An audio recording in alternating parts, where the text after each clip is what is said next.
บายดีท่านผู้ชมยินดีต้อนรับทุกท่านเข้าสู่รายการส้มวาไรตี้พบกันเป็นประจำเซนเก่าเซนเคยทุกวันอาทิตย์เวลา 18:00 ถึง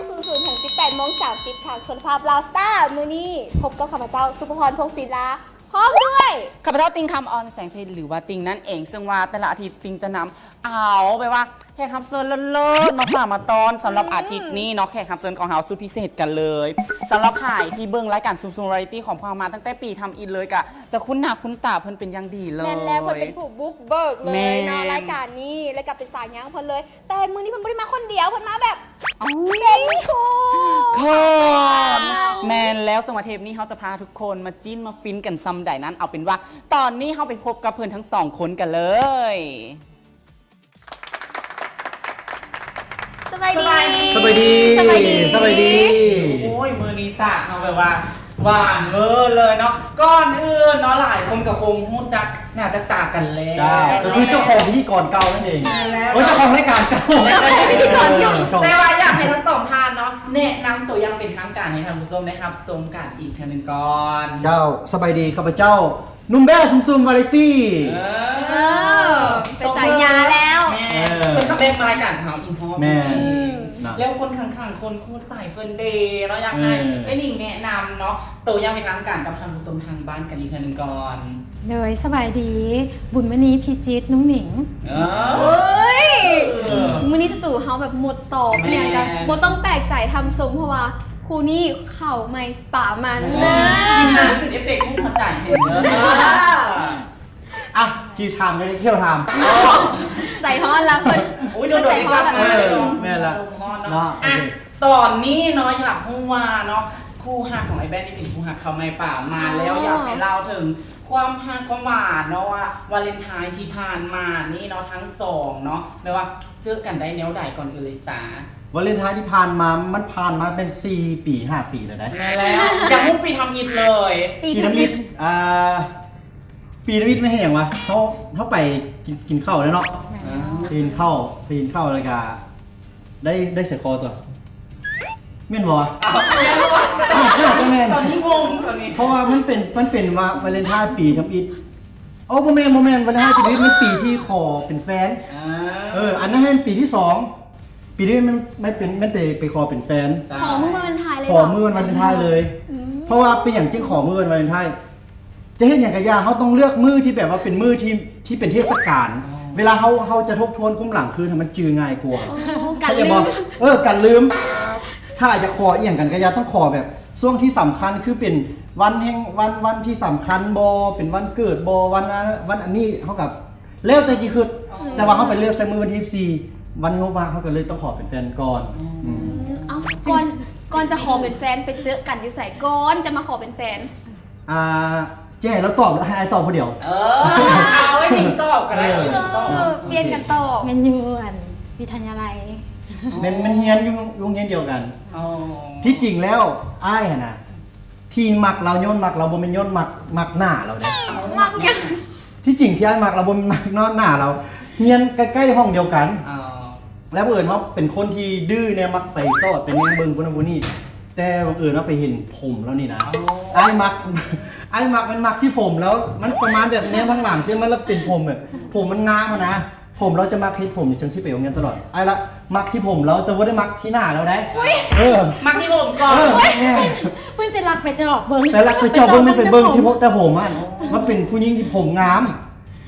นะก็แค่ให้ผลเดียวนี่ที่มักมันไม่ได้มีเหตุผลอื่นเลยนะไอ้ดีถามแล้วค่อยๆเล่าให้เราฟังตลอดแล้วเราเป็นคนที่ผมมักที่หน้าอีก ย้อนผมเขามีเสน่ห์นะ ไปปลูกผมไป สาวๆหลายคนที่สุดตอนนี้น้องติงแนะนำเลยจงผมยาว เพราะว่าเสน่ห์ของผู้หญิงมันจะอยู่ที่ทรงผมกันจัดทรงแต่ว่าเราเห็นกันธรรมดากับปล่อยผมเรียบๆซื่อๆธรรมดาคือข่าวอันนั้นโฆษณายาสระหัวซิประมาณนี้เลยแหละแค่เห็นคนเดียวนี่ สำหรับแชมพูยาสระผมยี่ห้อไหนที่ผ่านพรีเซนเตอร์อยู่ติดต่อมาได้ราคาเขาลงกันหลัง แล้ววันนี้ได้ยินวายได้ว่ามักแต่ผมแล้วเรื่องนิสัยอย่างเดซนะมีอย่างที่แบบมาศึกษากันแล้วมีอย่างต้องปรับต้องเปลี่ยนต้องอย่างกันบอก ให้เราเล่าซะเนาะโอเค ให้ตรงกันได้ล่ะ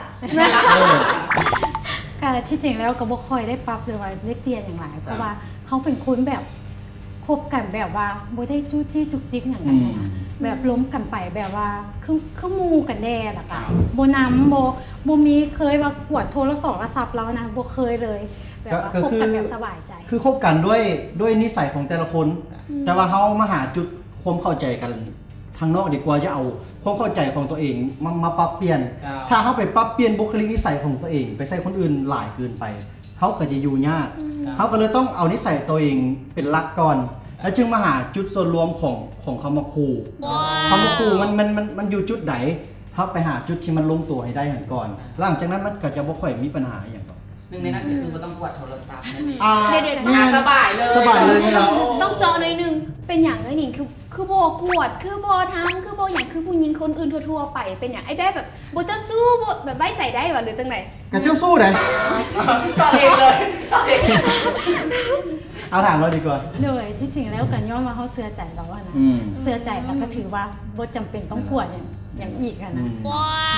ก็มันเป็นนิสัยที่เขาบ่ค่อยวนเรื่องส่วนตัวกัน โดย แล้วก็บ่ค่อยยุ่งเรื่องของกัน ให้เข้าใจความเป็นส่วนตัวของกันและกันให้หลาย และแต่ว่าอย่าเอาความเป็นส่วนตัวของตัวเองมาใส่กับคนอื่นหลายเกินไป มันจะเฮ็ดให้การอยู่น้ำกันมันยาก มันต้องเวลาอยู่น้ำกันนิสัยส่วนรวมมันต้องเป็นใหญ่ถ้าว่าแยกตัวกันไปโอเคนิสัยส่วนตัวเจ้าสามารถใส่ได้ตามปกติ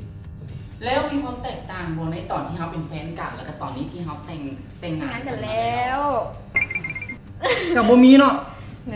กับ แต่ว่าคอยต้องได้แบบว่ามีความรับผิดชอบหลายขึ้น ต้องลุกเศร้าหาแต่งกลิ่นให้เพื่อนหาแต่งกลิ่นให้เพื่อนอ่ะเอาไปของการเลยสิ ก็คือเขาจะว่ากันได้เมียแล้วเราต้องหิ้วธงกันนะธงเข้าไปกินย่องการ อันนี้เขาเรียกคือกันเขาเจ้าจะถามว่าธงที่มันเป็นธงเข้ามันบอกว่าแล้วมึงได้เมียมึงจะเป็นชิโร่ เพราะว่าขั้นตอนตัวเองว่าได้แต่งเนาะตัวเองอยากกินอย่างก็กิน แบบว่าโบต้องมาคิดว่าต้องเกี่ยมอาหารให้ อันนี้เขาก็ต้องได้เกี่ยมให้เพื่อน แต่ว่าก่อนหน้านั้นกับลูกเฮ็ดกินปกติอยู่แล้วหรือว่า บางมื้อ บางมื้อ แล้วเรื่องเมนูที่ไหนไม่ได้กินตลอดแบบประจำเลยแบบคือว่าเกือบทุกเศร้าเลยแม่ คือเบิ้งว่าไม่อย่างอันที่ง่ายที่สุด ทอดไข่ ใครอย่างโบทานเลยมันกินแต่ไข่ของก่อนเอาใส่มันต้มแต่ไข่ของมาก่อน ไข่ทอดกับไข่ต้มไข่หนึ่งไข่ เมนูสามัญประจำบ้าน ไข่ แต่จริงๆแล้วมันก็มีเมนูอย่างหลายๆอย่างที่เฮาคิดออกเขาบอกเราก็ได้กิน ตัวใครพูดวางโบราณจะได้หรือต้ม กะไข่เรื่องมีการปรับเปลี่ยนเป็นแม่สีเฮือนวัฒนศาสตร์แล้วมีการวางแผนเลี้ยงลูกแนวใดมีลูกตอนใดมีลูกจักคน กาสำหรับลูกกาคิดว่าน่าจะเป็นอีกประมาณระยะปีหนึ่ง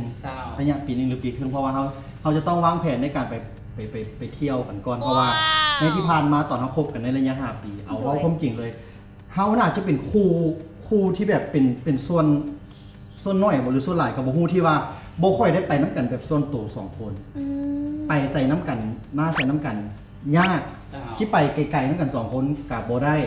คือทุกอย่างมันจะต้องอยู่ในความอยู่ในสายตาของผู้ใหญ่ตลอดแล้วเขาเช็ดแบบครูเบาสาวคือครูอื่นเขากับบ่ว่าถ้าเขาเจ้าสะดวกเขาเจ้าก็เฮ็ดแต่ว่าเขามันบ่สามารถที่จะไปใส่น้ำกันได้เลยนอกจากไปก็ต้องไปน้ำกันที่แต่ต้องมีผู้ใหญ่หรือไปใส่น้ำกันต้องมีหมู่หรือมีพี่น้องอีกต้องไปน้ำเขาจะค่อยไปน้ำกันได้ก็เลยต้องแผนจิต ก็คือ2 ต่อ 2นี่ก็คือบ่ค่อยสะดวกปานใด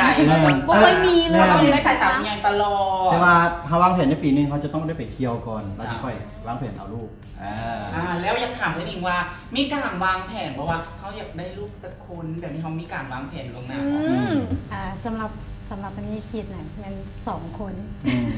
แต่ว่าสำหรับเพื่อนนะ สำหรับไอ้แม่เนี่ยอยากได้สักคน ก็อยากได้สัก3 คนหรือ4 คนนี่แหละ3 คนกับพี่พอแหละ3 คน3 คนเอา3 คนซะ โอ้เพราะว่าเอาได้ทีมเตะบานหนึ่งนะ ทันทีมเตะบานหนึ่งชัวเอาละไอ้คือจะได้สุกล่อยา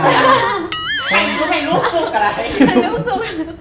เพราะว่าถ้าเอาหลายภาระในการเลี้ยงดูมันกันระยะปัจจุบันนี้มันบ่คือแต่ก่อนนี่มันจะเลี้ยงแบบปล่อยแต่ก่อนเขาถึงเลี้ยงปล่อยดิยังเลี้ยงจากไหนก็ได้นะ แต่ว่าสมัยนี้มันต้องได้เฝ้าได้เบิ่งได้ติดตามเพราะว่าทุกอย่างมันต้องอยู่ในสายตาเขาจะค่อยรู้ว่าลูกเขาจะเป็นแบบใด เจ้า เป็นห่วงในสภาพแวดล้อมภายนอกแน่แล้วก็เป็นห่วงแบบตัวเองเคยเป็นแน่ อันนี้ก็จะเป็น แบ ป บ ระเด็น ย่าง หลัก ย่างคนอื่นเอาเขาไปแบบเฮ็ดแนวสิ่งบ่ดีบ่ใช่นะเขาเป็นลูกไส้เดียวอยู่สิ แล้วถ้าใส่ ขึ้นมาเลยค่ะ ดีเลย ถ้า2หรือ3คนนี่มันผู้หญิงหรือว่าผู้ชายหรือว่าจังใด อืม อยากได้ผู้หญิงจัก ที่ คน จริง ผู้ชาย เขา จัก มัน คน จะได้คันถามว่าเป็นแท้ๆเขาจะได้ซ้ายหนึ่งยิงสองก็ได้ถ้าเบาสามถ้าว่าเบาสองก็เป็นซ้ายหนึ่งยิงหนึ่งแต่เขาเป็นคนมักผู้หญิง มักผู้หญิง มักผู้หญิง ถ้าผู้หญิงไอ้ได้เราสิตั้งซื้อโตโตถ้าผู้ชายสิตั้งซื้อว่าคิตตี้ มา ต้องแอบเบลกู โอเค โอเค ในช่วงนี้เขากระถามกันแบบพอหอมปากหอมคอ จ้ะ เดี๋ยวช่วงต่อไปเฮามากับระยะแมนแท้หรือบอล อืม จะแบบมามีเกมลิ่นๆมันม่วนกัน โอเค ตอนนี้ให้ทำส้มไปพักเบิ่งสิ่งที่อยากสนใจกันก่อน